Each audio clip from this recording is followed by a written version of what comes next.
La Corte, a través del Colegio de Jóvenes Estudiantes de Derecho y Nuevos Profesionistas de la Suprema Corte de Justicia de la Nación, AC, presenta el ciclo de clases magistrales en apoyo a la formación para personas secretarias del Poder Judicial de la Federación. Con la magistrada Marisol Castañeda Pérez, del Tribunal Colegiado en materia administrativa y de trabajo del 22º Circuito. Es licenciada en Derecho por la Universidad de Guanajuato, máster en Derecho Constitucional por la Universidad de Barcelona y de Guanajuato, maestra en Derecho Fiscal por la Universidad de León, doctoranda en Derecho Penal por el Centro de Estudios de Posgrado. Ha participado y moderado encuentros internacionales sobre perspectiva de género e impartición de justicia, así como el seminario El juez y el Estado de Derecho en las democracias contemporáneas. Ha impartido clases en el Instituto de la Judicatura Federal, en la Universidad Autónoma de Quintana Roo y en la Casa de la Cultura Jurídica de Cancún, Ministro Andrés Eligio Quintana Roo, además del taller Perspectiva de Género y Análisis de Sentencias en la Casa de la Cultura Jurídica de Cancún y en la de Chetumal. Ministro José Alfonso Abitia Arzápalo. Ha dictado conferencias en el Museo Casa Chihuahua, en el Tribunal Superior de Justicia de Quintana Roo y en la Casa de la Cultura Jurídica de Cancún, y participado en mesas de debate en el Instituto de la Judicatura Federal. Ha sido coordinadora de jueces, coordinadora regional de la Asociación Mexicana de Juzgadoras en Cancún, integrante del Comité Académico de la Escuela Federal de Formación Judicial y presidenta de la Asociación Mexicana de Juzgadoras. Actualmente es magistrada del Tribunal Colegiado en materia administrativa y de trabajo con residencia en Querétaro. El tema que hoy nos trae es, como ya lo comentaron, es la contradicción de tesis 351-2014. Es una contradicción de tesis por demás importante bajo la ponencia de la señora ministra, hoy presidenta de la Suprema Corte de Justicia de la Nación, Norma Lucía Piña Hernández. Y bueno, creo que es de los asuntos más importantes sobre los que se ha pronunciado, o sobre los temas más importantes sobre los que se ha pronunciado la Suprema Corte de Justicia de la Nación, a partir precisamente de la reforma constitucional de 2011. Como todas y todos sabemos, la reforma constitucional de 2011 constituye un parteaguas en la impartición de justicia de este país, el reconocimiento de los derechos humanos, y no solamente de las garantías para hacerlos efectivos por parte del Estado mexicano, nos trajo como consecuencia una visión completamente diferente a la que teníamos sobre la impartición de justicia. A partir entonces de esta reforma constitucional es que la Corte se ocupó y se ha estado ocupando muy puntualmente de establecer una nueva doctrina jurisprudencial sobre la forma en la que tenemos y debemos ver los derechos humanos en este país, a partir de esta perspectiva de impartición de justicia que sin duda nos lleva a todas y todos como operadores jurídicos a tratar de buscar siempre que esa verdad fáctica, que las personas que buscan justicia, que vienen ante nosotros, a los tribunales constitucionales, a los tribunales de primera instancia, pueda coincidir con esa verdad legal en la que se traducen las sentencias que nosotros dictamos. Nosotros cuando resolvemos un determinado asunto, ya sea en una primera instancia, en una primera sede jurisdiccional y ya a nivel juicio de amparo, estamos decidiendo sobre una verdad que se llama la verdad legal, precisamente porque lo que nosotros decidimos aquí, pues ya es lo que va a determinar el rumbo de esta situación. Yo lo he comentado en distintos foros y no quiero dejar de hacerlo en esta ocasión, porque me parece muy importante que todas las personas que estamos involucradas en el tema de impartición de justicia siempre lo tengamos muy claro. Las decisiones que nosotros tomamos acá inciden en la vida de las personas, inciden en sus sueños, inciden en sus anhelos, en sus logros, en su vida diaria. Con esa perspectiva, con esa seriedad y con ese compromiso y responsabilidad es que todas y todos tenemos que ver los asuntos que se someten a nuestra consideración. El asunto, cualquiera que sea, el pagaré de 1,000 pesos, la guarda, custodia, la libertad, la salud, la vida,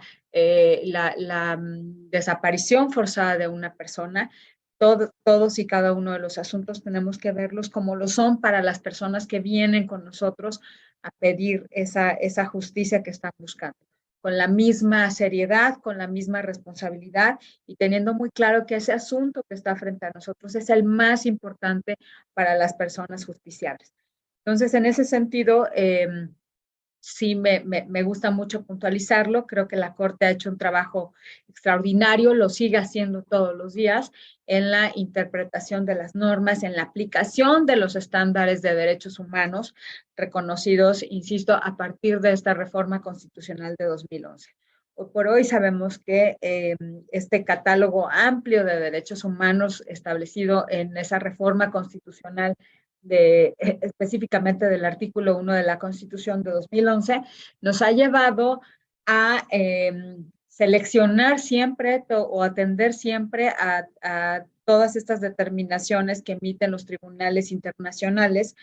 para poder resolver los asuntos en nuestra sede interna, en la sede de nuestro país. Es bien importante también decir que el trabajo de la Corte, insisto, todos los días se enfoca en esta protección amplia de los derechos humanos de todas las personas. Me parece que todas las directrices que nos ha estado enviando la Corte a partir de sus resoluciones y que nos obligan a los operadores jurídicos a atenderlas cuando constituyen jurisprudencia, y esta forma nueva de constituir jurisprudencia a partir de precedentes, pues sin duda son una línea muy importante para nosotros porque nos da entonces la visión, esta visión amplia de protección de derechos humanos que hasta hace algunas par de décadas no podía verse de esa manera.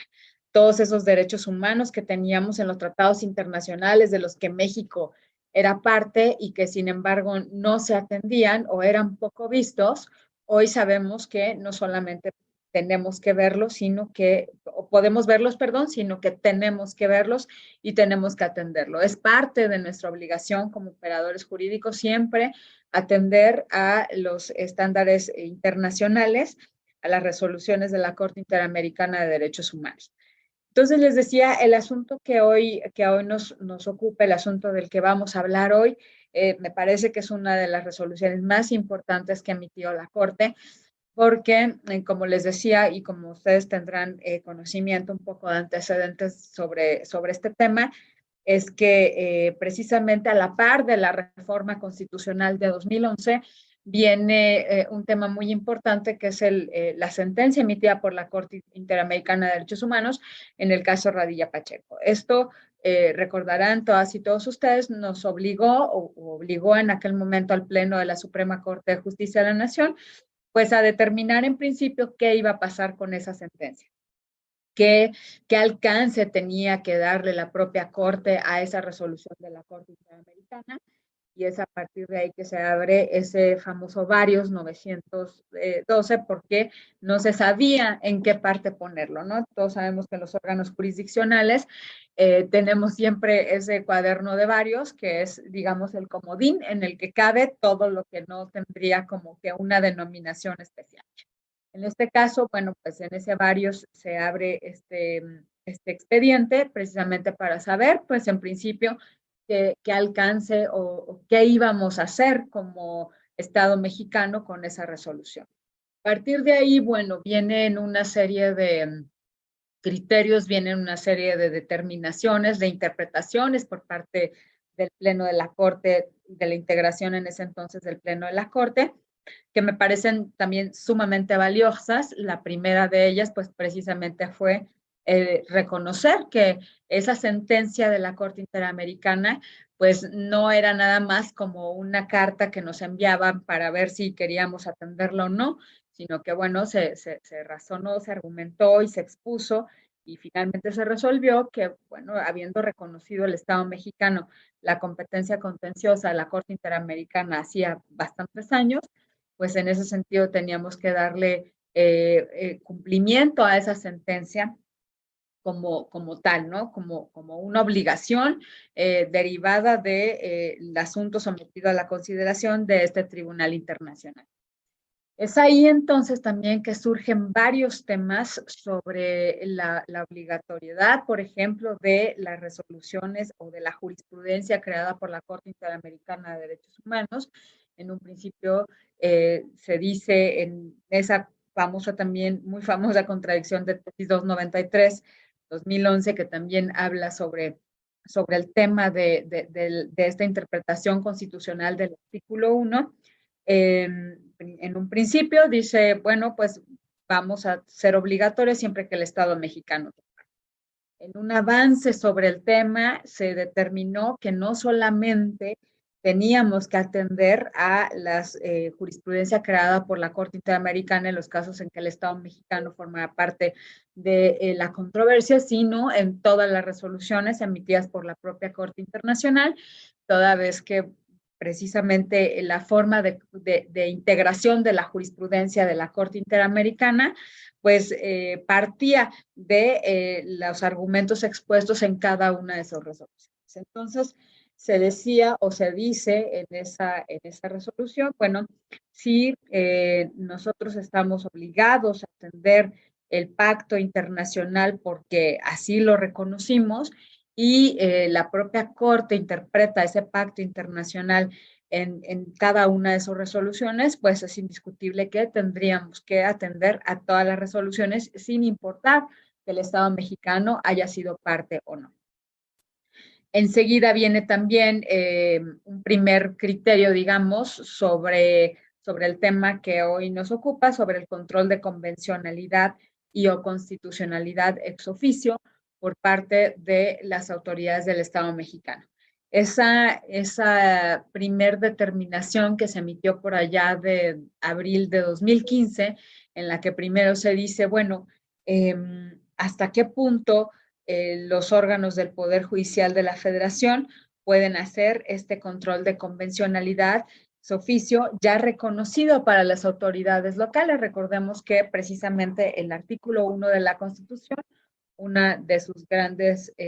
cambios, además del reconocimiento de los derechos humanos establecidos en la propia Constitución y en los tratados internacionales, fue que todas las autoridades en el ámbito de sus competencias tienen la obligación de promover, respetar, proteger y garantizar los derechos humanos de conformidad con los principios de universalidad, interdependencia, indivisibilidad y progresividad. Durante muchos años, hasta antes de esta reforma constitucional, se habló siempre de un control concentrado de constitucionalidad que correspondía únicamente a los órganos del Poder Judicial de la Federación.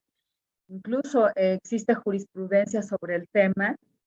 en el que se decía expresamente que ese control de constitucionalidad, en aquel tiempo no se hablaba del control de convencionalidad, simplemente del control de constitucionalidad, pues era exclusivo del Poder Judicial de la Federación. Ninguna otra autoridad podía hacer este control de constitucionalidad. A partir entonces de esta reforma de 2011 al artículo 1 de la Constitución es que se reconoce que todas las autoridades podían hacer este control de constitucionalidad, este control difuso de convencionalidad y o constitucionalidad de las normas. ¿Y en qué consiste este control de constitucionalidad si estamos frente a una autoridad que no tiene, digamos, esta facultad de declarar inconstitucional o inconvencional una norma? ¿En qué consistiría entonces? La Corte ha sido muy puntual también en establecer que este control implica únicamente inaplicar, en su caso, la norma. Y para ello, también en algunos o en varios criterios nos ha establecido como una fórmula muy específica, muy entendible y muy fácil digamos, de aplicar en su momento si la entendemos de raíz, ¿no? Este test de proporcionalidad que nos dice, bueno, vamos a interpretar primero esa norma que nos están poniendo a consideración, vamos a tratar de darle una interpretación lo más amplia posible y que sea acorde con estos estándares de derechos humanos establecidos tanto en la Constitución como en los tratados internacionales. Es decir, si esta norma que yo tengo frente a mí es posible que yo la pueda interpretar de tal forma que se ajuste a la protección de los derechos humanos establecidos en Constitución y en tratados internacionales, entonces le voy a dar esa interpretación. En caso de que habiendo hecho este ejercicio no pueda yo ajustar la norma a los estándares de protección de derechos humanos internacional y del derecho interno, entonces es el caso en el que voy a dejar de aplicar esa norma. Ejemplos hay muchísimos, pero quiero mencionarles uno que es como el más elemental, el más básico, que ha hecho la Corte y que lo ha hecho muy puntualmente y que, insisto, nos ha servido como de un parámetro muy importante a nosotros como operadores jurídicos para saber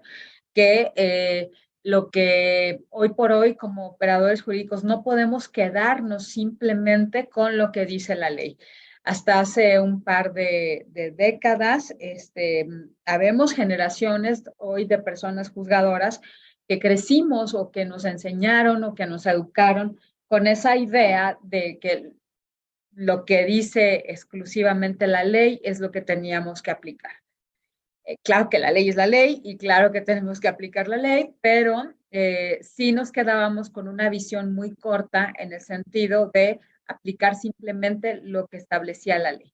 sin importarnos, por decirlo de alguna manera, si esa norma era inconstitucional o inconvencional.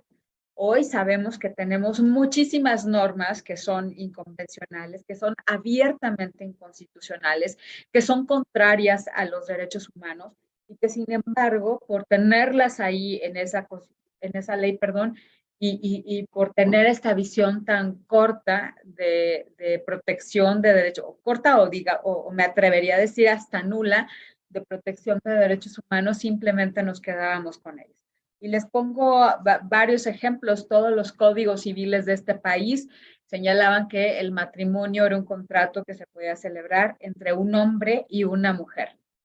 Hasta ahí. Y durante muchos años, durante toda la historia de nuestra sociedad, aplicamos esa norma simplemente sin darnos cuenta de que era una norma ampliamente discriminatoria.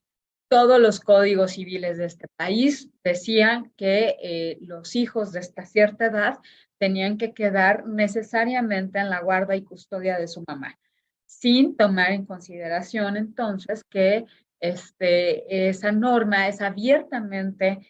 discriminatoria en relación con el padre de los menores, porque simplemente sostiene que un padre no es capaz de tener en custodia a sus hijos, que no es capaz de cuidarlos y que no es capaz de atenderlos como lo haría una mujer. Todo esto porque, pues, por un sistema patriarcal con el que todas y todos crecimos, con un sistema patriarcal que hasta ahora nos dimos cuenta, hasta hace un par de años me atrevería a decir, nos dimos cuenta que era abiertamente discriminatorio, inconstitucional e inconvencional.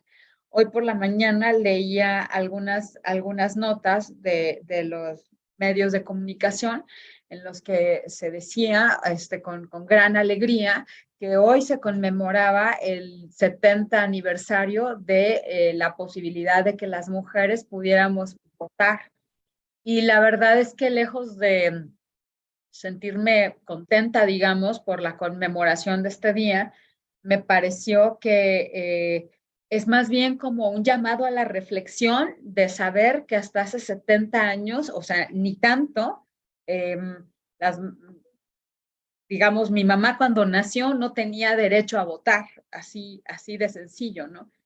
Mi mamá tiene 75 años y eso quiere decir que cuando ella nació, ella no tenía reconocido ni siquiera el derecho a votar. Obviamente cuando alcanzara mayoría de edad, ¿no? Para poder ejercer ese derecho. Y entonces me vino la reflexión, por qué las mujeres tenemos que conmemorar o tenemos que sentirnos contentas de que hace 70 años nos reconocieron que tenemos ese derecho, cuando los hombres nunca se les desconoció ese derecho, ¿no? Y la larga historia que ha habido en relación con los derechos político-electorales de las mujeres, que bueno, eso daría para otra conversación, pero como les decía, a mí lo que me importa mucho y lo que me gusta mucho del trabajo que se ha estado haciendo desde la Suprema Corte de Justicia de la Nación, pues es hacer esta amplitud, esta interpretación amplia de las normas y no quedarnos simplemente con la aplicación estricta de lo que decía o de lo que dice la ley, ¿no? Otro ejemplo clarísimo son los códigos civiles, todos los códigos civiles de este país tenían un catálogo de causales de divorcio. Entonces, cuando una persona decidía o quería divorciarse de otra, había que justificar alguna de estas causas, ¿no? Que en realidad en muchas ocasiones eran prácticamente imposibles de acreditar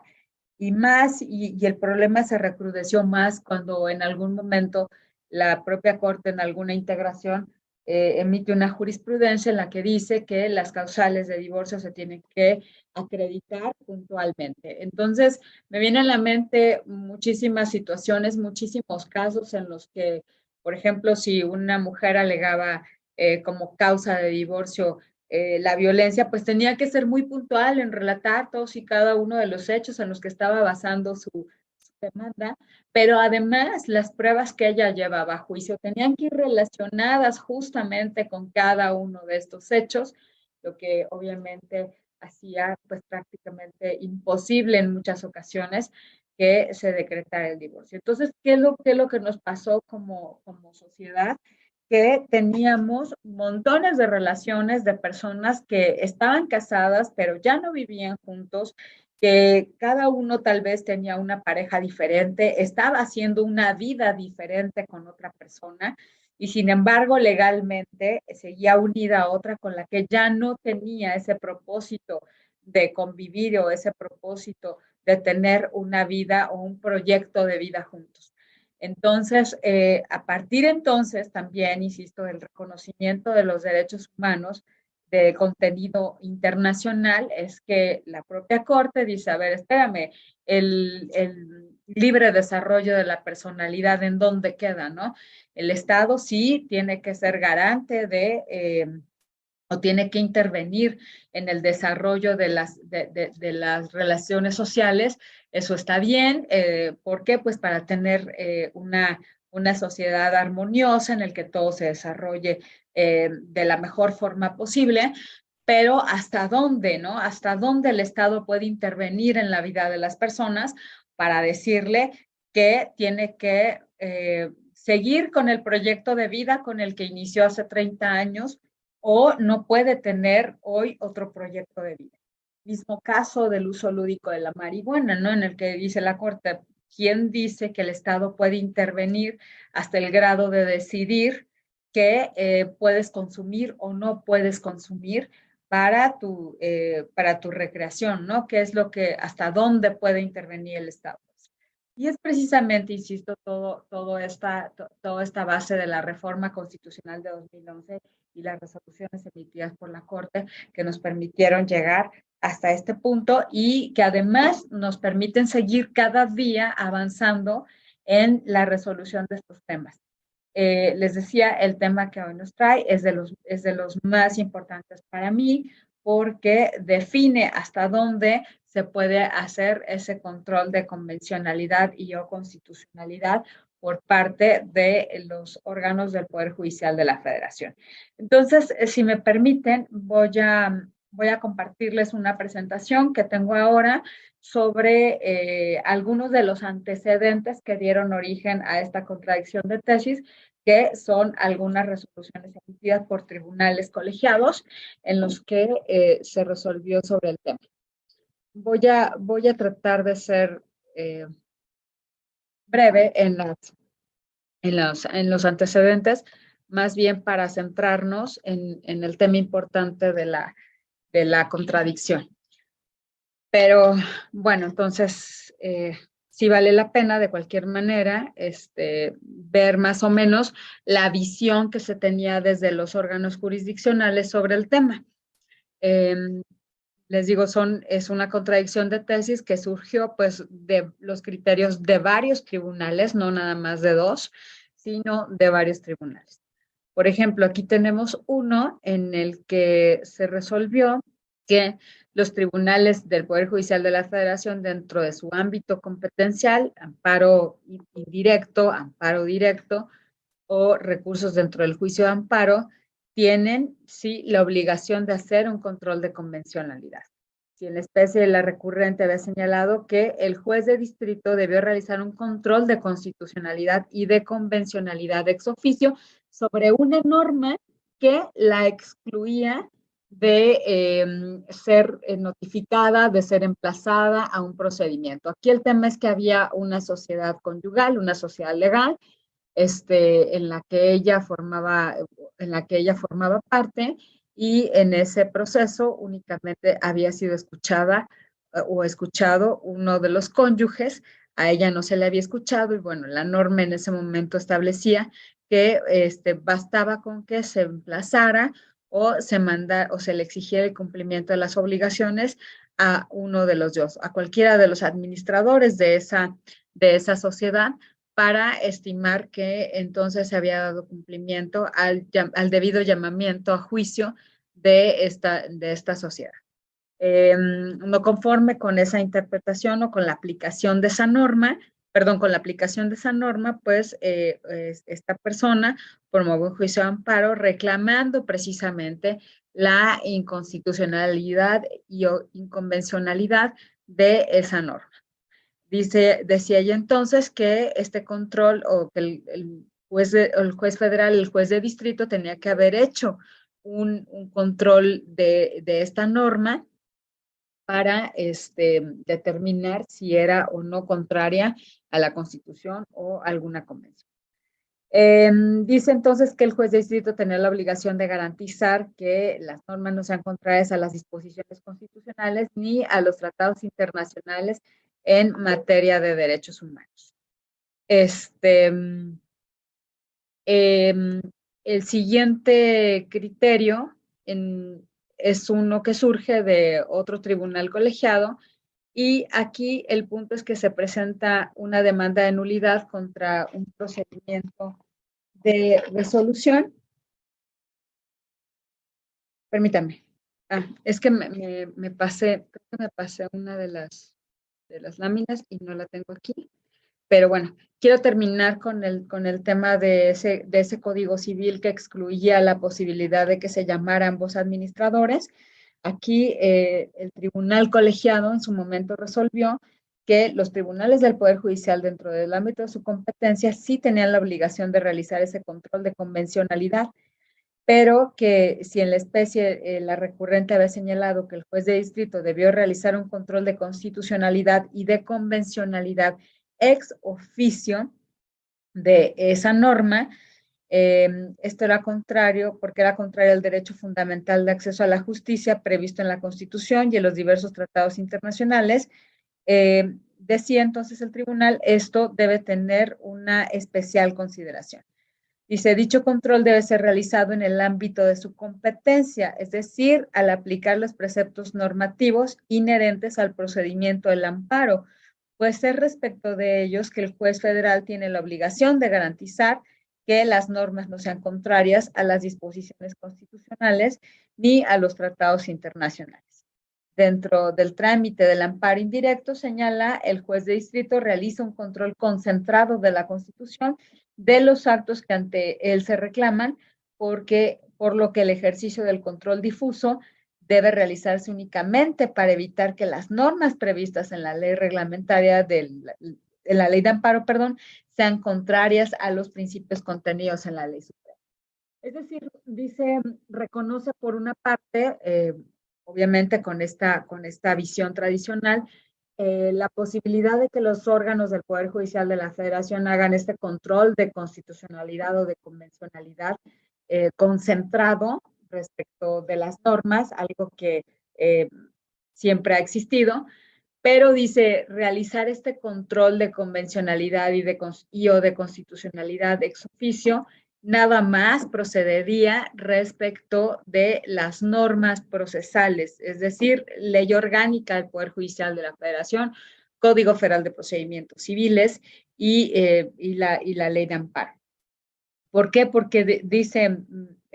más o menos, palabras más, palabras menos, que ese artículo 1 de la Constitución lo que señala es que las autoridades deben realizar esta protección de los derechos humanos dentro del ámbito de su competencia. Entonces dice, el ámbito de la competencia para hacer este control difuso es únicamente respecto de normas procesales. No podría ser respecto de otras, porque al conocer del juicio de amparo, nosotros como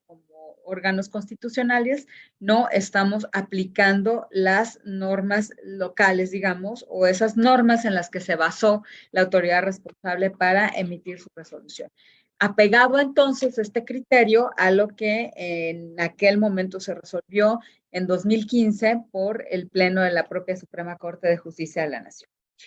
El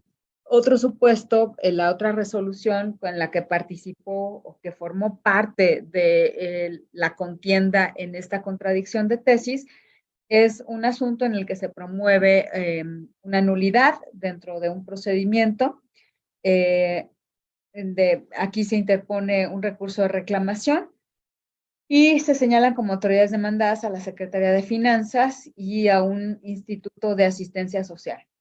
Esta es admitida por una Secretaría de Finanzas, se contesta la demanda y la parte actor interpone un incidente de personalidad en contra de quien promueve, se dicta una sentencia interlocutoria en la que se declara procedente el incidente. Esta resolución es reclamada por la autoridad demandada en un juicio de amparo, pero les es negado. El Pleno del Tribunal Administrativo resuelve que la personalidad y la capacidad de las partes,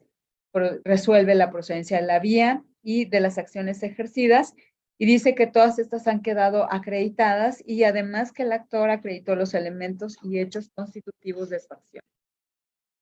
Aquí, en contra de esta sentencia, el actor promueve un juicio de amparo directo alegando la inconstitucionalidad del artículo 11 de la Ley de Responsabilidad Patrimonial del Estado y el tribunal colegiado que conoce el asunto resuelve conceder el amparo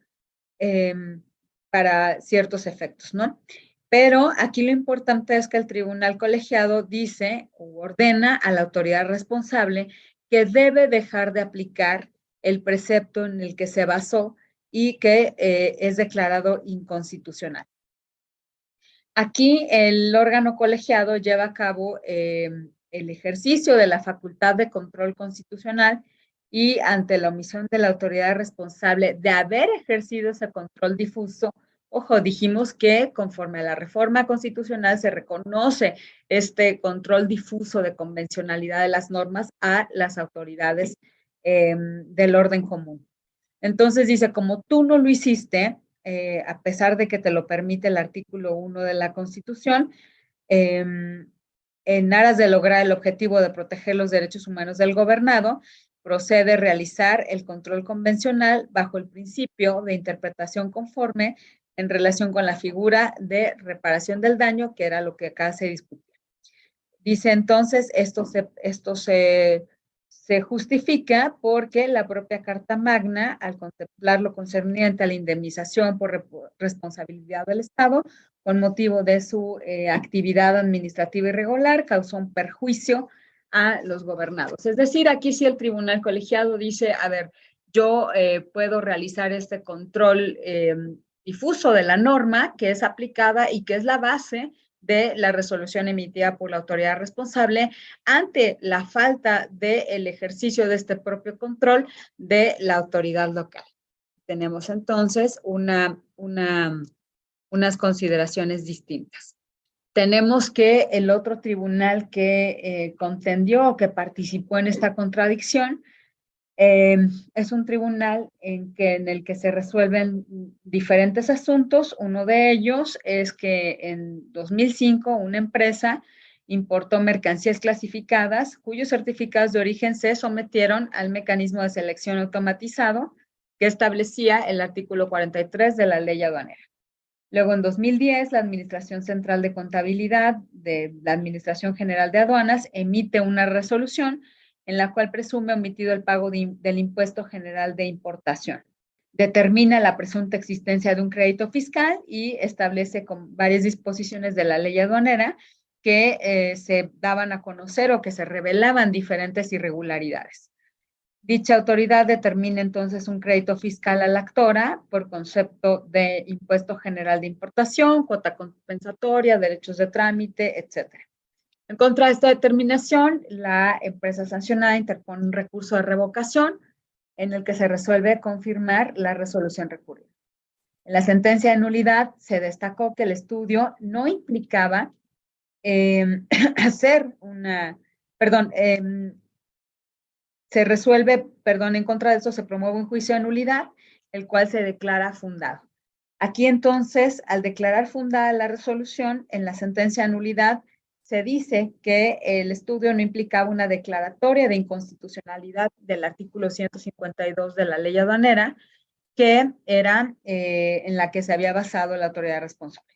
Señalando entonces que el alto tribunal, la Suprema Corte de Justicia de la Nación, ya la había determinado, señalando que este precepto violaba el principio de inmediatez porque no establecía un plazo cierto para que se pudiera llevar un procedimiento de verificación. Se señaló aquí lo importante es que si bien los jueces no pueden hacer una declaración general sobre la invalidez o expulsar del orden jurídico las normas que consideran contrarias a derechos humanos contenidas en la Constitución y en los tratados, sí estaban obligados a dejar de aplicar esas normas inferiores, dando preferencia a las contenidas en la Constitución y en los tratados internacionales. Inconforme con esta resolución, el administrador de lo contencioso, la autoridad interpone un recurso de revisión fiscal. Este recurso de revisión fiscal entonces llega al tribunal colegiado y aquí lo que importa es lo que se resolvió. Se dice aquí que el método de control de convencionalidad ex oficio no fue reservado exclusivamente para órganos del Poder Judicial, sino también para tribunales administrativos federales y en el ámbito local para tribunales judiciales administrativos y electorales. Dice entonces, por tanto, dentro de dichos órganos jurisdiccionales y con funciones de tal naturaleza que pueden hacer uso de ese control, se encuentra el Tribunal Federal de Justicia Fiscal y Administrativa. Entonces, con esa denominación, dice, oigan, este control no nada más es para las autoridades jurisdiccionales del orden común, este control también es para estas autoridades administrativas. Dice entonces que resultaba infundado el argumento de la autoridad consistente en que el control de convencionalidad ex oficio o control difuso es solo obligatorio para el Poder Judicial, pero no para el Tribunal Federal de Justicia Fiscal y Administrativa. Así, se dijo que si bien es exacto que el control difuso que puede ejercer el tribunal administrativo no implicaba que estuviera facultado para hacer una declaratoria de inconstitucionalidad de un precepto legal, sí estaba facultado para inaplicar esa norma que considerara transgresora de los derechos humanos reconocidos en los tratados internacionales. Se dice que si bien era correcto lo que sostenía el recurrente en cuanto a que la Constitución no facultaba al Tribunal Administrativo para dejar de aplicar un artículo porque a su consideración se apartara de los principios constitucionales, pues estos están contenidos en el capítulo del Poder Judicial, el control difuso que sí puede llevar a cabo un tribunal administrativo, no deriva de los preceptos que destacaba la autoridad, sino que la fuente del control difuso de constitucionalidad era precisamente el artículo 1 de la Constitución y el 130. Si a ver, tribunal administrativo, es cierto que no estás incluido dentro del capítulo, el apartado del Poder Judicial, sin embargo, esa facultad de poder hacer un control de convencionalidad o constitucionalidad difuso, lo puedes hacer con base en el artículo 1 de la Constitución y en el 133 de la propia Carta Magna. Otro de los criterios que participaron en esta contradicción de tesis es el de una persona que promueve un juicio especial hipotecario en contra de dos personas, en el que demanda la declaración judicial del vencimiento anticipado del crédito otorgado, el pago de la suerte principal, mensualidades, intereses moratorios, etcétera. Inconformes con lo resuelto, esto es, con la condena establecida por el juez en una primera instancia que declara aprobada la acción y condena a los demandados a realizar los pagos correspondientes, esta parte interpone un recurso de apelación en el que se declare infundado el recurso y confirma la sentencia impugnada. En contra de esta resolución, promueven un juicio de amparo en el que destacan las siguientes consideraciones. Dice, todos los órganos del Estado mexicano, en el ámbito de sus competencias, al resolver los problemas en los que se involucran los derechos humanos, deben atender, en principio, a lo que consagra la Carta Magna, como también a lo contenido en los tratados internacionales que se hubieran suscrito, lo que implica entonces un control de convencionalidad. Así se señala en ese tenor, si la propia Constitución determina que la actuación de los órganos del Estado, entre ellos obviamente el Poder Judicial de la Federación, debe realizarse este control dentro del ámbito de sus competencias. Esto implica que si previamente se había delimitado un espacio y las formas en que debe efectuarse tal control, debe tomarse como parámetro de partida, ahora entonces lo establecido en el artículo 1 constitucional. Aquí se dice entonces que si el artículo 107 constitucional establecía las bases mínimas sobre la competencia para conocer el juicio protector de derechos humanos, esto es el juicio de amparo, las que a su vez involucran cuestiones sobre su procedencia, es inconcluso que tratándose del procedimiento de amparo directo que corresponde conocer a los tribunales colegiados de circuito, que proceden contra de sentencias definitivas, etcétera, e implica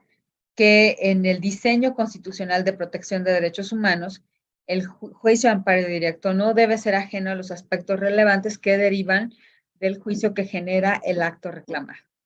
Así dice, en la resolución de los juicios de amparo directo, salvo la real e insoslayable posibilidad de que pudiera desplegarse un control oficioso de convencionalidad, como lo ha determinado la Corte Interamericana, deben tenerse presentes todas las particularidades que se implican en la emisión de las ejecutorias, esto es, deben acatarse todas las reglas y delimitar el modo de hacer de los tribunales federales al ejercer sus propias funciones. De modo que, bajo el pretexto de un nuevo paradigma en la protección de los derechos humanos, el órgano de control no puede separarse de su propio ámbito de competencias. Aquí lo vuelve a limitar, dice en términos del artículo 1 de la Constitución, los órganos competentes del Poder Judicial de la Federación para efectuar el control de los actos de autoridad que constitucional y legalmente les corresponde y a través de esa función deben tutelar los derechos humanos, solo pueden actuar en el ámbito de sus propias competencias, por lo que no pueden apartarse de la propia regularidad y de la competencia de la que están dotados. Entonces, en esta resolución, este tribunal colegiado dice, espérenme, los tribunales colegiados, los órganos del Poder Judicial de la Federación, deben ajustarse a su propia competencia. Atendiendo exclusivamente, entiendo, a lo que establece ese artículo 1 de la Constitución al señalar que las autoridades en el ámbito de sus competencias. Después tenemos el criterio emitido por un tribunal colegiado de un centro auxiliar de la 8ª región, en el que conocen de un asunto relativo al instituto, al ISSSTE, que concede a una persona una pensión por viudez y de pensión por jubilación. La beneficiaria y el ISSSTE, a través de sus subdelegados, celebran un convenio en torno a las citadas pensiones, reconociendo la existencia de diferencias por pago de las mismas, las cuales sumaban o rebasaban el tope máximo de pensión autorizada y entonces se determinó que procedía a la recuperación, estableciendo que la beneficiaria liquidaría la cantidad correspondiente mediante descuentos mensuales a nómina.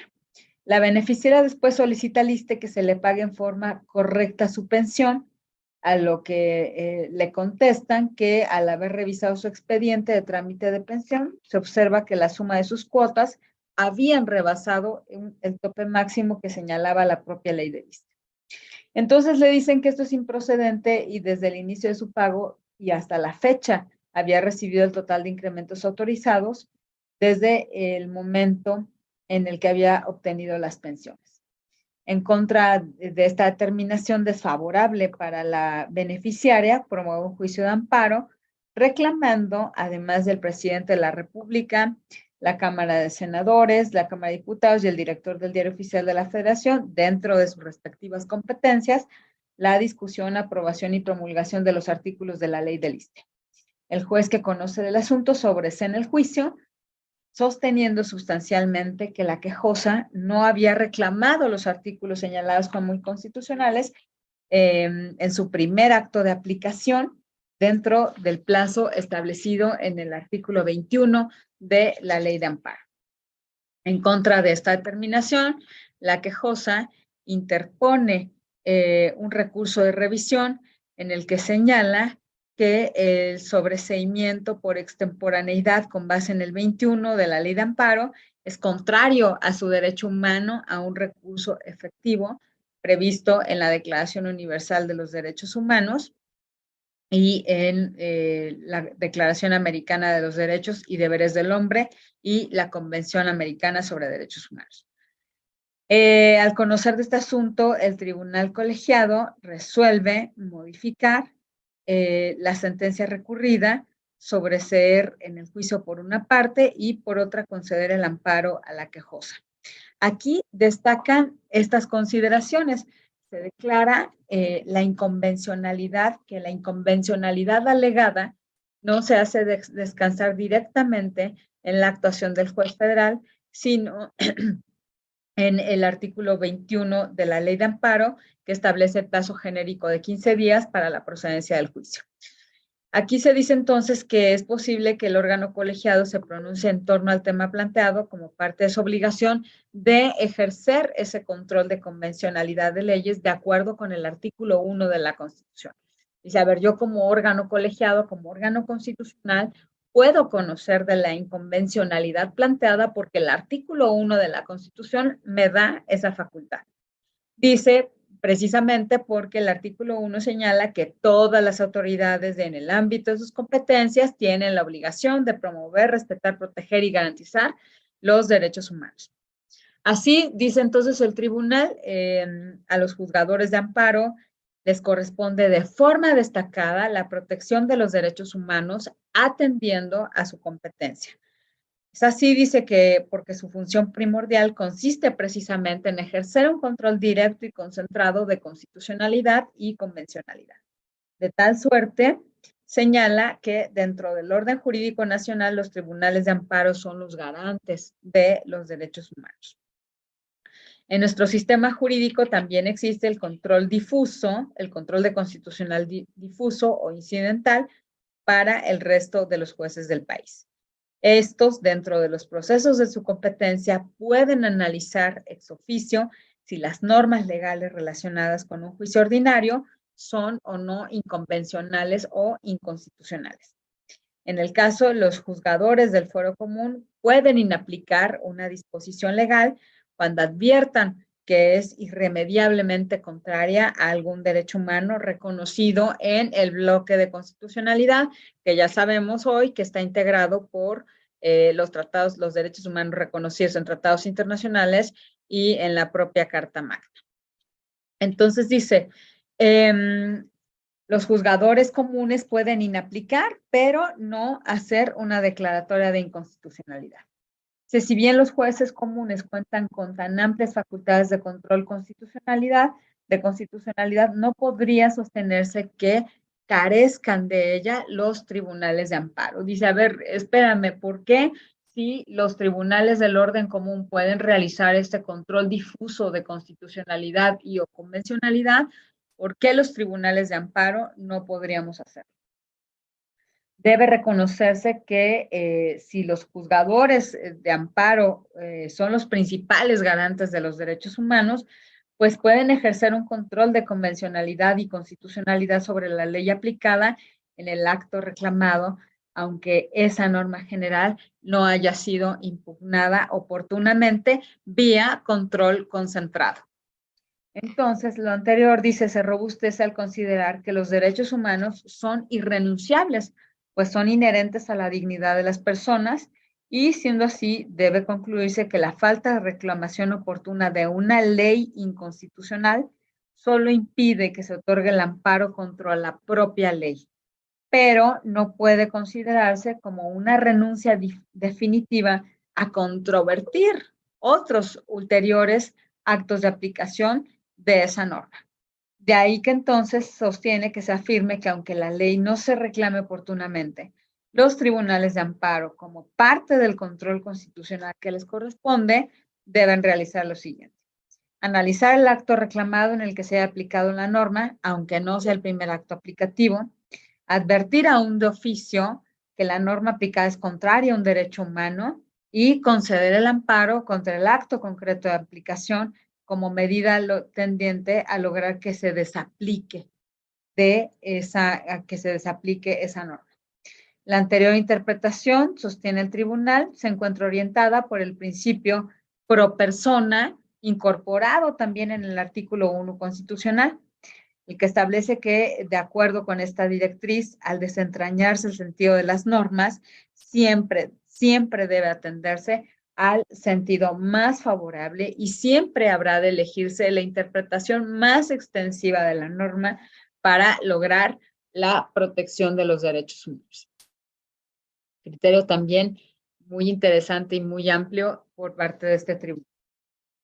El otro asunto en el que participó esta contradicción de tesis es uno en el que una persona promueve un juicio de nulidad contra la administración local de asistencia al contribuyente de una entidad federativa. Solicita la nulidad de diversos créditos fiscales determinados por conceptos de multas impuestas por infracciones a leyes tributarias federales. Se dicta una primera resolución en la que se reconoce la validez de las resoluciones impugnadas en contra de esta sentencia. La parte quejosa promueve un juicio de amparo directo en el que formula argumentos relacionados con la forma en que los órganos con atribuciones jurisdiccionales deben ejercer el control de convencionalidad ex oficio, aduciendo que la autoridad responsable había contravenido diversas normas y en especial, obviamente, a la Constitución al no analizar sus conceptos de impugnación, pero también se sostuvo que la autoridad había perdido de vista los criterios emitidos con motivo de la reforma constitucional del artículo 1 de la Constitución relacionada con la protección de los derechos humanos, que obligan a las autoridades jurisdiccionales a realizar un estudio de constitucionalidad y de convencionalidad de las normas y dejar de aplicarlas si existe una violación a las mismas. Este asunto es del conocimiento de un tribunal colegiado y aquí lo que se resuelve es lo siguiente. Primero, declara fundados pero inoperantes los argumentos por lo siguiente. Son fundados porque, en efecto, con motivo de la reforma constitucional al artículo 1, se dispuso que en los Estados Unidos mexicanos todas las personas gozarán de los derechos humanos reconocidos en la Constitución y en los tratados internacionales. Se incorpora el principio de interpretación pro persona, que consiste en interpretar las normas relativas a los derechos humanos, favoreciendo en todo tiempo la protección más amplia. Y tercero, porque, dice el tribunal, efectivamente se reconoce a todas las autoridades la obligación de promover, respetar, proteger y garantizar los derechos humanos. A partir entonces de la reforma constitucional, señala, los tratados internacionales en materia de derechos humanos tienen obviamente un rango constitucional y entre la variedad de derechos siempre deberá estarse a la más favorable a las personas. En relación con la citada reforma, como ya les había comentado, el propio tribunal trae a cuenta que el Pleno de la Suprema Corte de Justicia de la Nación, al resolver el varios 912-2010, determinó que las sentencias que emita un órgano internacional son obligatorias para el Estado si hubiese sido parte en el litigio y orientadoras si no lo son. Ya les decía, al final del día este criterio cambió, pero en el momento en el que se resolvió este asunto, el tribunal colegiado lo trae a cuenta, pero posteriormente la Corte hace una interpretación diferente sobre esta resolución. Dice entonces que si los órganos que ejercen facultades de carácter jurisdiccional están facultados para inaplicar una norma que sea contraria a los derechos humanos, por mayoría de razón, también debería poder hacerlo el Poder Judicial de la Federación al analizar los actos que son sometidos a su potestad. Dice, bueno, si ellos pueden hacerlo, por mayoría de razón también tendría que hacerlo los órganos del Poder Judicial de la Federación. Concluye que la autoridad responsable actuó de manera incorrecta al pronunciarse en relación con la norma impugnada y en ese sentido es que le da la razón a la parte quejosa. Sin embargo, como les decía, declara inoperantes los argumentos de la parte quejosa porque dice que aunque se concediera el amparo y protección de la justicia federal para efecto de que la autoridad responsable ejerciera sus atribuciones constitucionales para determinar si eso no procede sin aplicar la norma, sin hacer, no podría realizar una declaración de validez sobre la misma, ya que ya está reservado a los medios de control constitucional con base en el citado principio de convencionalidad. Dice entonces, resulta que como esa disposición no es contraria a la Constitución, entonces a ningún fin práctico llevaría conceder el amparo.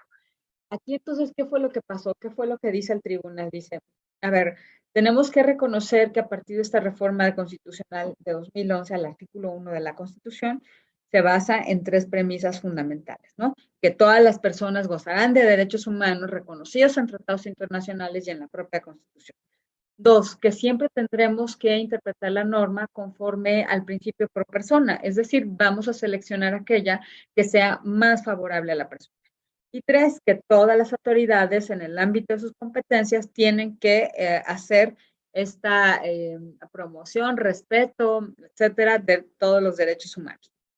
Dice entonces, de aquí surge entonces la obligación para las autoridades del orden común de hacer este control de convencionalidad ex oficio o control difuso y dice, si estas autoridades del orden común pueden dejar de aplicar una norma en caso de que no se ajuste a estos estándares internacionales de protección de derechos humanos, que con mayor razón tendría que poder hacerlo los órganos del Poder Judicial de la Federación, que tienen además el control concentrado de las normas, y puede declarar, nosotros sí, la inconstitucionalidad de las mismas, ¿por qué no podría declarar la inaplicación de las mismas? Sin embargo, a la postre no resulta como procedente este recurso, pero lo que hace el tribunal colegiado es sí analizar la norma y sí hacer este control de convencionalidad y o constitucionalidad ex oficio. En el fondo es que decide que la norma no es inconvencional o no es contraria a la Constitución, pero al final del día se hace el ejercicio y se reconoce entonces la facultad o la competencia de los órganos del Poder Judicial para hacer este control difuso. Otro de los criterios que participa en esta contradicción conoce de un asunto en el que una persona promueve un juicio de amparo indirecto contra actos del gobernador de una entidad federativa consistentes en resoluciones emitidas en un expediente administrativo que se conforman con motivo de la expedición de patentes de un notario público. De aquí conoce en principio un juez de distrito en materia administrativa quien decide sobreseer en el juicio. El quejoso interpone un recurso de revisión respecto al tribunal colegiado, revoca el sobreseimiento y procede al estudio de fondo del asunto. Analiza lo argumentado por el quejoso en cuanto a que había cumplido con todos los requisitos establecidos en la ley notarial y sin embargo no se le había dado la oportunidad para poder entrar a la contienda para obtener la titularidad de una patente de notaría. Señala entonces que por causas meramente imputables al titular del Ejecutivo había sido víctima de tratos discriminatorios y que ello le había impedido ejercer legalmente esa patente. Señaló que al invocarse la violación del derecho humano de igualdad previsto en la Constitución, en congruencia y compatibilidad con lo invocado en la reforma de derechos humanos, es que debía ejercerse el control de convencionalidad para verificar si el acto de autoridad vulneraba ese derecho humano en los términos precisados por la Corte en la ejecutoria dictada en ese varios 912-2010. Aquí, al resolver el propio Tribunal Colegiado de Circuito el amparo en revisión 136-2012, también se solicita a la Contraloría y Transparencia Gubernamental de la misma entidad federativa copia de los resultados de una revisión de la Contraloría. Este asunto se dijo que el juez está impedido para ejercer el control de constitucionalidad o convencionalidad respecto de la ley aplicada en aquel momento, y al conocer del asunto, el Tribunal Colegiado señala que los jueces de todo el sistema jurídico mexicano, en sus respectivas competencias, deben acatar para empezar el principio pro persona,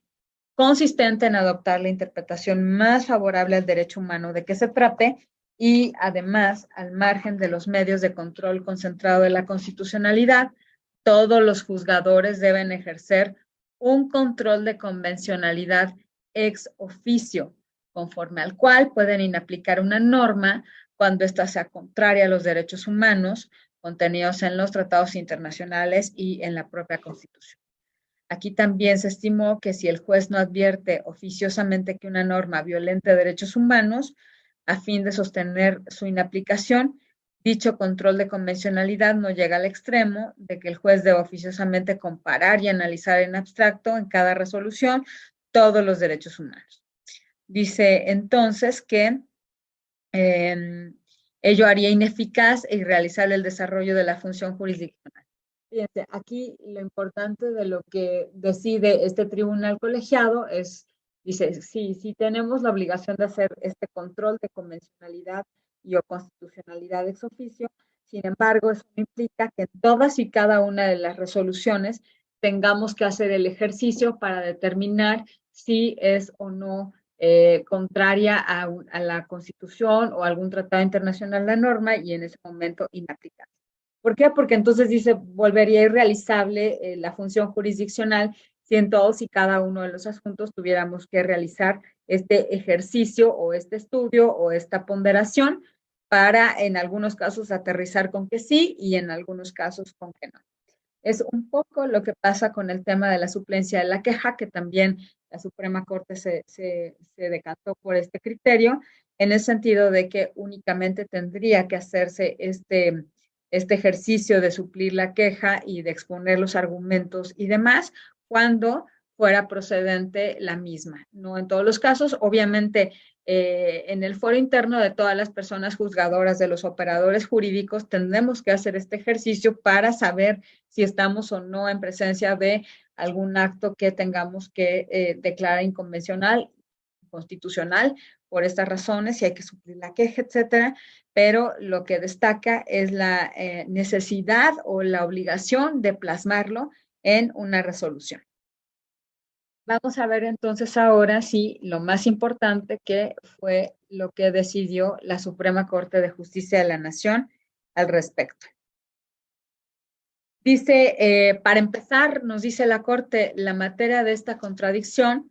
reside exclusivamente en determinar cuál es el objeto y el alcance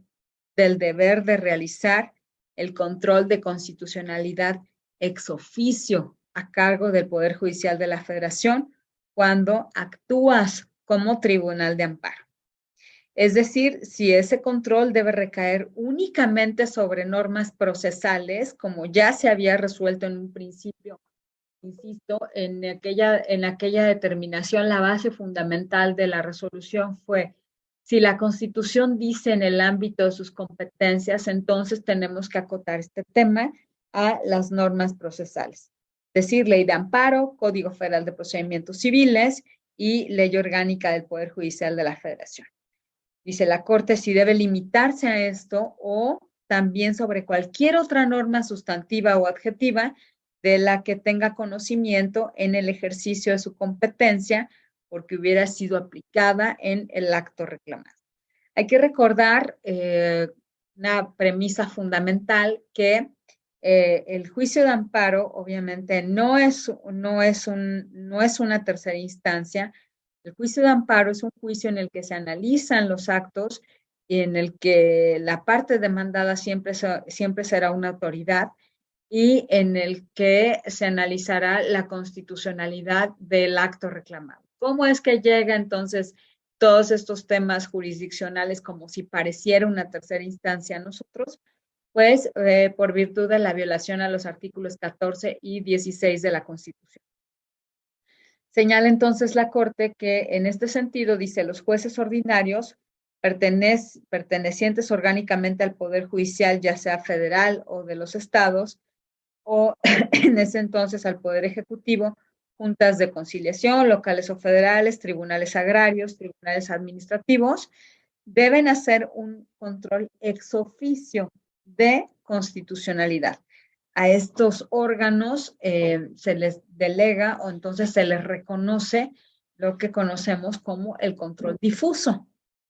Dice entonces los jueces constitucionales del Poder Judicial de la Federación, es decir, jueces de distrito,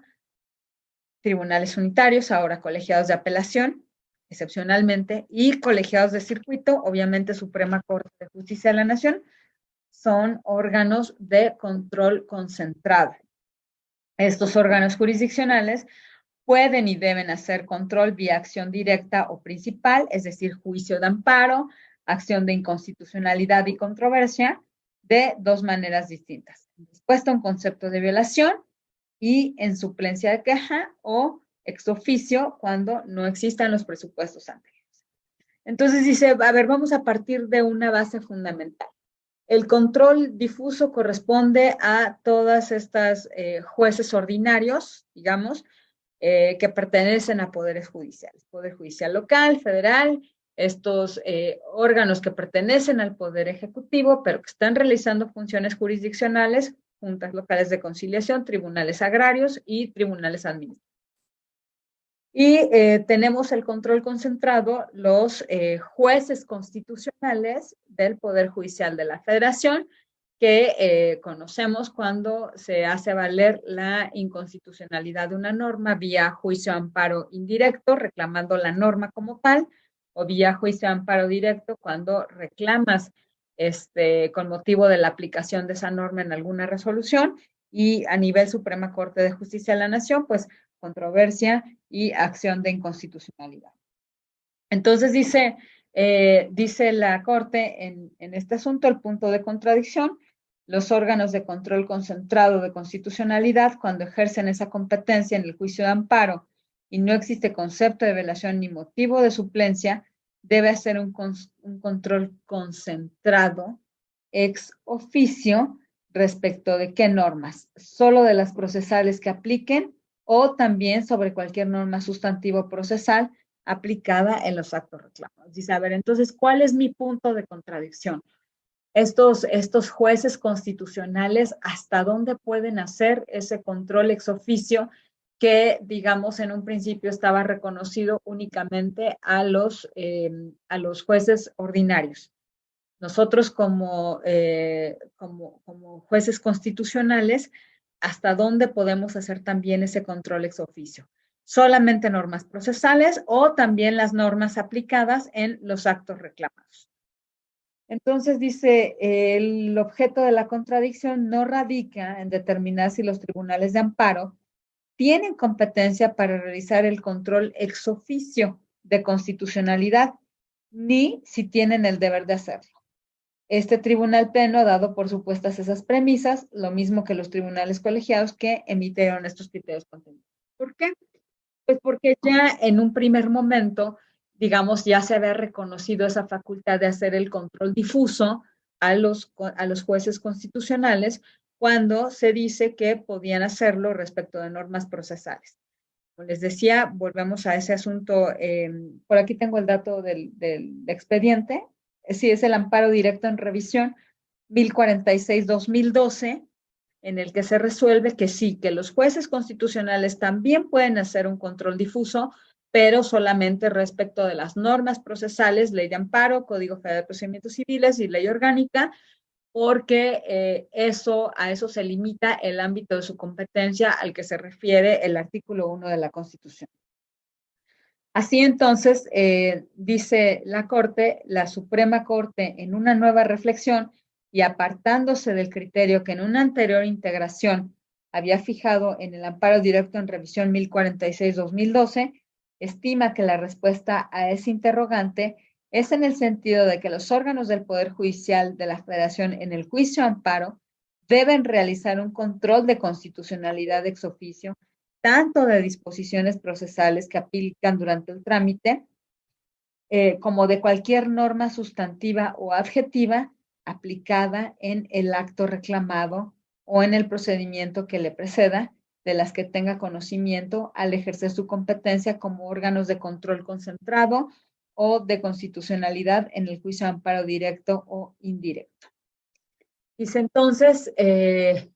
me aparto de lo que dije en un principio, en el sentido de que este control de constitucionalidad ex oficio solamente lo pueden hacer respecto de normas procesales, para decir que también lo pueden hacer respecto de esas normas que sean sustantivas o procesales que hayan sido aplicadas en el acto reclamado. Y dice, para justificar esta respuesta, dice, es necesario distinguir tres cuestiones. Uno, la doctrina de la Suprema Corte relativa al deber de todas las autoridades jurisdiccionales del país de realizar ex oficio ese control de constitucionalidad fijada o determinada en el expediente varios 912 y desarrollada posteriormente en varios precedentes. La finalidad de este análisis será fijar un marco general de referencia para resolver el problema. Dice, a ver, ya hemos venido trabajando sobre el tema de que todas las autoridades jurisdiccionales de este país tienen que realizar ese control de convencionalidad ex oficio. Esto empezó con el varios 912 y lo hemos venido desarrollando. Dos, dice, el argumento general que justifica la respuesta al problema en materia de la contradicción y las razones que justifican el abandono del criterio del anterior pleno. Y dice, entonces voy a empezar con el 1, que es la doctrina relativa al deber de todas las autoridades jurisdiccionales del país de realizar ese control de convencionalidad ex oficio. Y nos explica, ¿no? A partir del expediente varios 912, iniciado con motivo de la condena al Estado mexicano de la Corte Interamericana, se ha ido desarrollando las premisas de un sistema de control de constitucionalidad basado en los artículos 1 y 33 y 133 de la Carta Magna. Con la reforma al artículo 1, publicada en junio de 2011, la Corte ha sostenido que ha operado un cambio de paradigma en nuestro sistema de control constitucional, en el que se han ampliado el catálogo de los derechos humanos. Ante esta nueva dinámica, en la labor que han de realizar las autoridades judiciales, tanto federales como locales, para la protección de derechos humanos, cobra vigencia ese control difuso. Dice, esta Suprema Corte ha desarrollado una serie de criterios para explicar cómo ha de administrarse ese imperativo del artículo 1 de la Constitución, cuya evolución en su tratamiento a cargo del tribunal, actuando en pleno y en salas, ha sido distinguir el control de constitucionalidad del de convencionalidad, a proponer la existencia de un bloque de constitucionalidad. Dice, así en la ejecutoria del 14 de julio del 2011 de ese varios 912, en torno al tema de control constitucional y convencional, dejó sentadas estas premisas. Todas las autoridades dentro del ámbito de sus competencias están obligadas a velar no solamente por los derechos humanos contenidos en la Constitución, sino también en los tratados internacionales. Los mandatos contenidos en la nueva redacción del artículo 1 deben leerse junto con lo establecido en el 133 de la Constitución para determinar el marco en el que debe realizarse ese control de convencionalidad. Ejercicio que será distinto al control concentrado que operaba en nuestro sistema jurídico. Ya les había comentado que ese control concentrado pues fue reconocido exclusivamente durante mucho tiempo, únicamente obviamente a los órganos del Poder Judicial de la Federación como garantes de la Constitución. En el caso específico de la función jurisdiccional, si bien los jueces no pueden hacer una declaratoria general de inconstitucionalidad o expulsar esas normas, lo que sí pueden hacer es dejar de aplicarlas. Si una vez realizado este test de proporcionalidad, tratado de aplicar el principio pro persona, no logro que esa norma se ajuste a los derechos humanos reconocidos en la propia Constitución o en los tratados internacionales, entonces, ¿qué puedo hacer? Puedo dejar de aplicar la norma. No declararla inconstitucional, pero sí dejar de aplicarla. Debe partirse entonces de la base de que existen ahora dos vertientes dentro del modelo de control constitucional en el orden jurídico mexicano. Es el control concentrado que ejercen los órganos del Poder Judicial de la Federación vía acción de inconstitucionalidad, controversia, amparo directo e indirecto. Y el control difuso que ha de ejercerse por parte del resto de los jueces del país en los procesos ordinarios de los que tienen conocimiento por virtud de su competencia. Ambas vertientes de control constitucional se ejercen de manera independiente y no requiere entonces que este modelo general de control, que todos los casos sean revisables e impugnables en ambos modelos. Este sistema permite que sean los criterios e interpretaciones constitucionales, ya sea por declaración de inconstitucionalidad o por inaplicación, lo que finalmente habrán de fluir hacia la Suprema Corte para que ésta determine cuál es la interpretación constitucional que finalmente debe prevalecer. Al margen de los controles de constitucionalidad, todas las autoridades en el ámbito de sus competencias tienen la obligación de aplicar las normas correspondientes a partir de su interpretación más favorable. La interpretación, todas las autoridades de este país tienen la obligación de hacer esa interpretación pro persona de las normas, siempre seleccionando la que sea más favorable. Dice entonces, el Pleno de esta Corte concluyó que las dos vertientes que existen dentro del modelo de control de constitucionalidad, concentrado y difuso,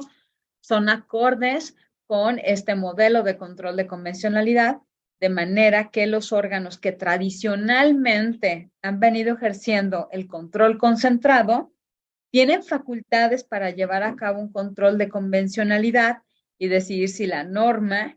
debe ser aplicada o no por la autoridad responsable a partir del contraste de esa disposición con los tratados internacionales. Cuando ese control, dice la Corte, se realiza a petición de parte mediante los mecanismos directos previstos para ello, el amparo en sus dos modalidades, estaremos frente a un control concentrado, cuyo análisis no solamente se reduce a normas que vulneran derechos humanos, sino cualquier derecho o facultad prescrita en la norma fundamental o en tratados internacionales. Cuando el análisis se realiza oficiosamente por cualquier autoridad jurisdiccional, esté o no facultada para realizar el control concentrado, por advertir ex oficio que la norma que debe aplicar es violatoria, sin que exista alguna petición del justiciable, esto se conoce como un control difuso. El control difuso señala entonces la Corte en su sistema que confía a cualquier autoridad jurisdiccional, sin importar su fuero, la regularidad constitucional de las leyes. Así, dice, en el caso de nuestro sistema jurídico, toda autoridad jurisdiccional debe, ante un caso concreto que verse sobre cualquier materia, inaplicar una norma que sea contraria o que sea violatoria de los derechos humanos. Señala entonces, cuando se habla de control ex oficio, que se predica del control judicial, debe tenerse presente que dicha expresión significa que este examen lo pueden hacer por virtud de su cargo los jueces, aun cuando no sean jueces que ejerzan el control concentrado. No exista una solicitud expresa de las partes o incluso motivo de suplencia, pues es la propia norma fundamental la que te faculta a inaplicar una norma cuando adviertas que es violatoria de derechos humanos. De manera dice que el control difuso no constituye un proceso constitucional, sino simplemente una técnica al alcance de todas las personas juzgadoras. Al llevar a cabo entonces el examen, la autoridad no debe perder de vista que por lo general las normas gozan de una presunción de constitucionalidad, que puede ser derrotada sí, pero para efecto de llevar ese control ex oficio se deben seguir 3 pasos. La interpretación conforme en sentido más amplio.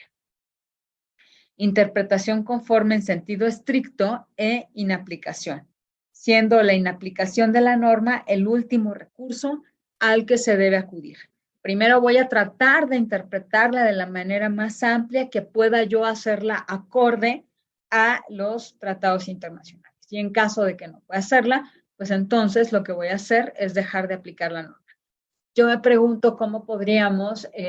interpretar una norma abiertamente discriminatoria como lo es la del matrimonio y decir que podemos interpretarla de tal forma que también pueda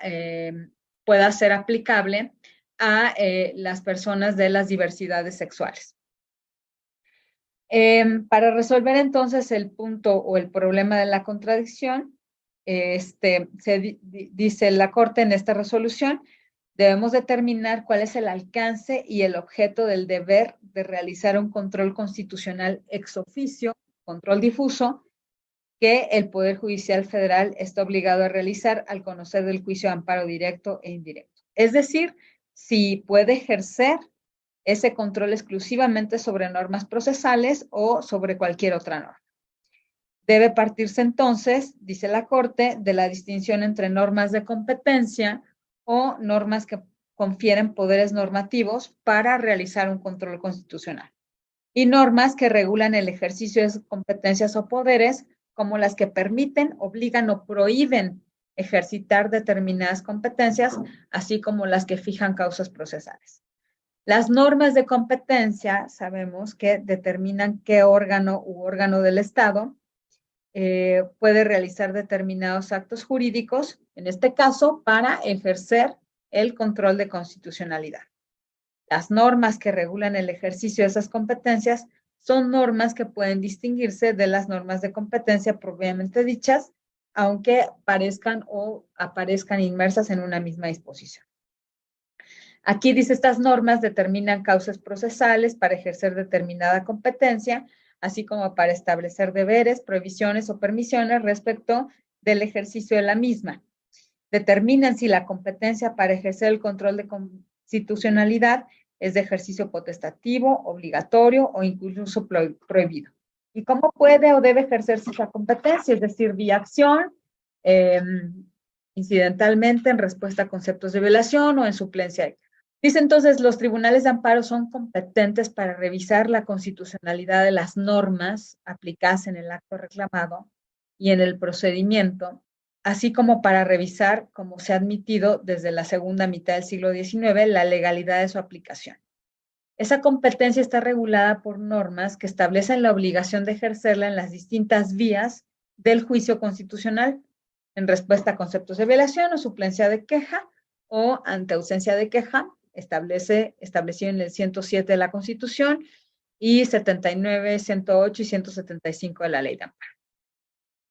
Señala entonces el Pleno de la Corte, estima que un análisis de las normas que regulan el ejercicio de la competencia para ejercer ese control constitucional previstas en el artículo 1 permite concluir que el alcance de este debe abarcar tanto a las normas procesales del amparo como a las aplicadas por las autoridades en el acto reclamado. Dice, cierto, reconoce la Corte que el amparo no es una instancia más de los procedimientos jurisdiccionales ordinarios, sino un juicio constitucional con una estructura procesal diferente. Aquí no se resume la jurisdicción de las autoridades ordinarias, sino que pues es un juicio constitucional excepcional en el que se revisa la constitucionalidad de los actos reclamados. Dice, tengo que reconocer que el juicio de amparo no se trata de una tercera instancia, tengo un modelo procesal diferente al que ocurre en el proceso ordinario, donde tengo un actor y un demandado que en el caso nuestro, insisto, la parte demandada siempre va a ser una autoridad. Y voy a analizar que, pues, el acto reclamado y si este fue violatorio de alguno de los artículos de la Constitución, que abre la puerta al amparo legalidad, pues son los artículos 14 y 16 de la Constitución. Señala entonces, a juicio de este Tribunal Pleno, esto no es una razón para limitar el alcance del deber de realizar el control ex oficio de constitucionalidad, porque el artículo 1 establece el deber de los tribunales de amparo de evitar violaciones a derechos humanos en el ejercicio de su competencia. Y en ese sentido, fíjense, aquí radica precisamente toda la razón de lo decidido por la Corte. Si los tribunales de amparo advierten cuando conocen del juicio de amparo que en el acto reclamado se aplicaron normas inconstitucionales, entonces a partir de lo dispuesto en el propio artículo 1 de la Constitución, tienen el deber de evitar, ordenar a la autoridad responsable aplicar esas normas o convalidar la aplicación efectuada por esta en los actos reclamados, incluso si no fue alegado en conceptos de violación o existe motivo de suplencia. Dice, a ver, sí reconozco que el ámbito de la competencia de los órganos del Poder Judicial de la Federación es exclusivamente este. Sin embargo, conociendo entonces tú, si tu ámbito de competencia es el acto reclamado, tú no puedes, porque el propio artículo 1 de la Constitución te obliga a promover, respetar, proteger y garantizar los derechos humanos de todas las personas, tú no puedes pedirle a una autoridad responsable que aplique una norma que es inconvencional o inconstitucional. Y tampoco puedes permitir que esa autoridad siga aplicando, que tú convalides la aplicación de esa norma inconvencional y o inconstitucional. Dice entonces, para justificar el abandono del criterio anterior, que fue resuelto en abril de 2015, dice, la mayoría de este tribunal pleno en la integración anterior estimó que los tribunales colegiados, cuando conocen del juicio de amparo directo, pueden hacer ese control de constitucionalidad ex oficio únicamente respecto de disposiciones procesales. Y dice, fueron 4 las líneas argumentativas que sustentaron esa decisión. Los tribunales colegiados no tienen competencia para aplicar directamente normas procesales o sustantivas que rijan el acto reclamado. Admitir que los tribunales colegiados pueden hacer control ex oficio de esas normas generaría inseguridad jurídica y se desconocería el efecto de instituciones como la preclusión o la cosa juzgada. Para respetar la funcionalidad del sistema de control constitucional, los tribunales colegiados deben seguir realizando su labor observando prácticas tradicionales. El criterio sostenido en ese precedente no limita la obligación de los colegiados de observar el artículo 1 de la Constitución, porque estos pueden hacer control concentrado en respuesta a conceptos de violación, causa de pedir o suplencia de. Estos fueron los 4 argumentos sustanciales que se expusieron en aquel amparo directo en revisión 1046-2012. Dice la Corte en una nueva reflexión, nos conduce este tribunal pleno a abandonar el anterior criterio por lo siguiente. Dice 1, es cierto que la competencia de los colegiados es distinta a las autoridades jurisdiccionales ordinarias. Mientras a estas les corresponde resolver la controversia o cuestión sometida a su conocimiento aplicando directamente normas procesales y sustantivas, la competencia de los tribunales de amparo es resolver la constitucionalidad del acto reclamado y de las normas que se aplicaron en este, pero no resolver directamente la controversia sustituyendo a la autoridad ordinaria. Dice, en ese sentido, los tribunales de amparo no reasumen jurisdicción ordinaria, sino que de encontrar elementos para conceder el amparo, ordenan a la autoridad responsable que apliquen o no determinadas normas y resuelven en determinado sentido la cuestión sometida a su consideración. En muchos casos, sin libertad de jurisdicción, quien debe limitarse a cumplir con la ejecutoria de amparo. Dice, sin embargo, el hecho que los tribunales de amparo no tengan competencia para resolver directamente la controversia ordinaria aplicando las normas, eso no implica que no tengan competencia para controlar ex oficio la constitucionalidad de las normas. Dice, en ese sentido, la cuestión no es si tienen competencia para aplicar o no directamente las normas que regulan el acto reclamado, pues es claro que no la tienen, sino sí pueden ejercer el control de constitucionalidad respecto del acto reclamado y de las normas que se aplicaron en él, y entonces ahí tendrán el deber de controlar la constitucionalidad de esas normas, además de, en respuesta a conceptos de violación o suplencia de la queja, ex oficio, para evitar que se ordene a la autoridad responsable aplicar una norma inconvencional o va a convalidar la aplicación de una norma de esta naturaleza. Dice entonces, si el ámbito de competencia de los tribunales colegiados consiste en revisar la constitucionalidad de esas normas y de su interpretación, así como la legalidad de su aplicación bajo cierta interpretación, debe concluirse necesariamente que sí pertenece a su ámbito de competencia determinar el primer paso de aplicación de las normas. Dice entonces, a ver, es cierto que tú, tribunal colegiado, tribunal constitucional, no tienes la competencia para resolver la controversia y aplicar las normas. Eso les corresponde a los jueces de la jurisdicción común, pero sí tienes la obligación de analizar el acto reclamado y analizar su constitucionalidad. Entonces, ¿a la luz de qué voy a analizar la constitucionalidad del acto reclamado? Únicamente de lo resuelto por el juez o de la aplicación de las propias normas que el juez de que el juez ordinario, el juez local, el juez común ha aplicado en ese acto reclamado. Dice, si yo tengo competencia para analizar la constitucionalidad del acto reclamado, también debo entender que puedo hacer el control de esa norma, no para que yo la vaya a aplicar, sino para yo decirle a la autoridad responsable, que es quien sí tiene competencia para aplicar esas normas, si esta norma es inconstitucional o es inconvencional, y en ese sentido que no la aplique o que no se convalide la aplicación de la misma. Así entonces surge esta jurisprudencia que tiene por rubro control de regularidad constitucional, contenido y alcance del deber de los órganos jurisdiccionales del Poder Judicial de la Federación de realizarlo al conocer el juicio de amparo directo e indirecto. Como les decía, a mí me parece que esta es una de las grandes resoluciones que se han emitido por parte de la Corte, porque permite entonces que desde el juicio de amparo directo se pueda realizar este control constitucional ex oficio por parte de los órganos del Poder Judicial de la Federación y no nada más quedarnos con esa distinción entre control difuso y control concentrado. Control difuso para los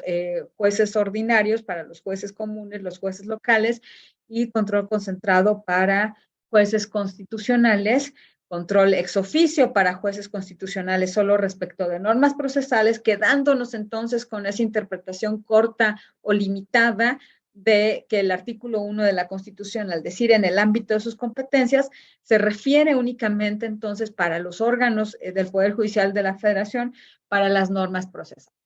Me parece que esta interpretación, todo este razonamiento, todo este argumento que hace la Corte me parece muy lógico y me parece muy protectora además y muy acorde con toda esta doctrina o con toda esta robusta jurisprudencia que se ha creado sobre la protección de los derechos humanos y la necesidad de siempre aplicar el principio pro persona, este principio de interpretación de las normas, el que siempre tendremos que seleccionar aquella que sea más favorable a las personas, pues va muy acorde entonces con esto que resuelve la Corte en este sentido, está bien, no es el ámbito de tu competencia resolver o aplicar esas normas del orden común, no es tu competencia resolver la controversia, porque el juicio de amparo no es una tercera instancia, pero sí es tu competencia analizar la constitucionalidad del acto reclamado y en ese sentido también entonces será tu competencia hacer ese control constitucional de las normas aplicadas para decirle a la autoridad responsable, que es quien sí tiene la competencia para conocer o para aplicar estas normas, si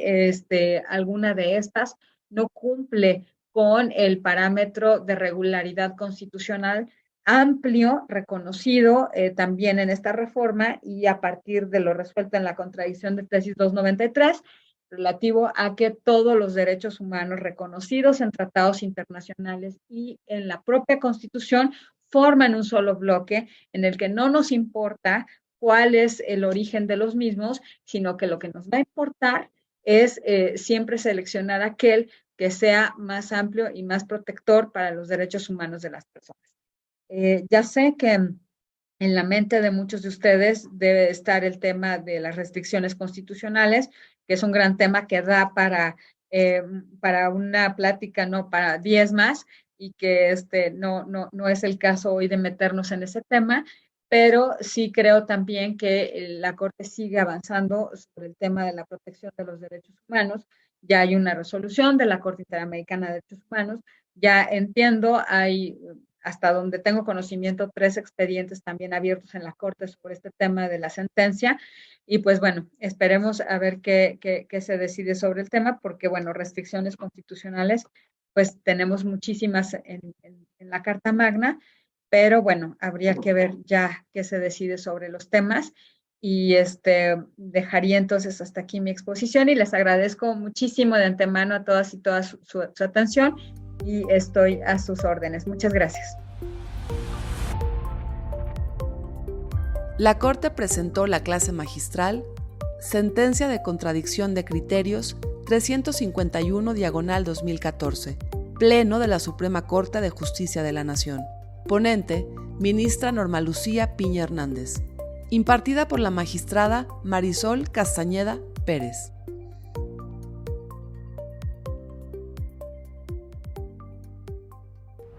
La Corte contigo.